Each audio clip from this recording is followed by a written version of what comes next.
Yung piece na to, inspired ng play ni Neil de Mesa. So, tawag dito ay long distance relationship. Hello, mahal! Kamusta ka na dyan? Sana'y nasa mabuti kang kalagayan.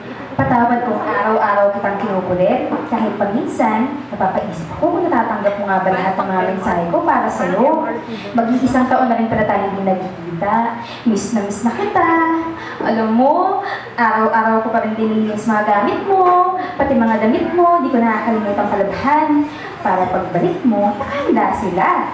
Araw-araw kasi gusto ko naaalala kita. Palagi kong niluluto yung mga paborito mong pagkain. Para kahit papaano, pakiramdam ko, kasabay pa rin kita sa hapagkainan. Mahal, araw-araw pinupuntahan ko yung mga paborito nating pasyalan. Para lang maramdaman ko na andyan ka, kasama kita, at hindi ako nag-iisa.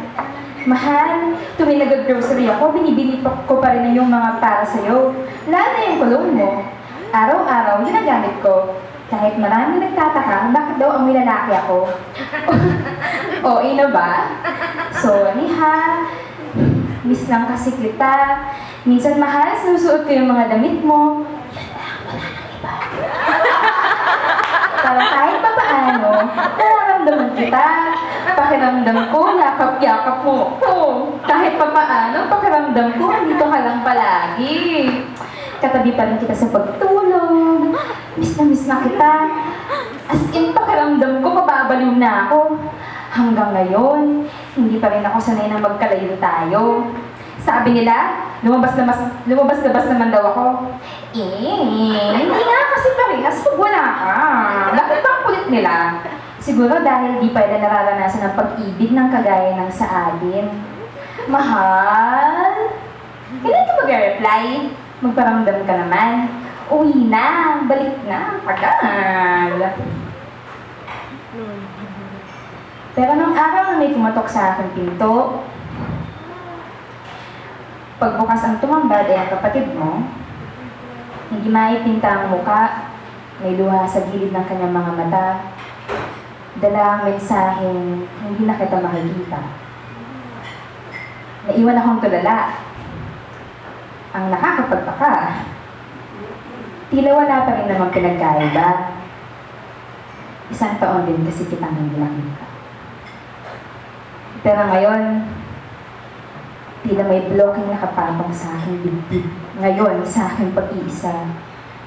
Lumipas man ang mga taon na inaantay pa rin kita. Hello, mahal. Kamusta ka na dyan? Sana'y nasa mabuti kang kalagayan. Patawad kung araw-araw kitang kinukulit.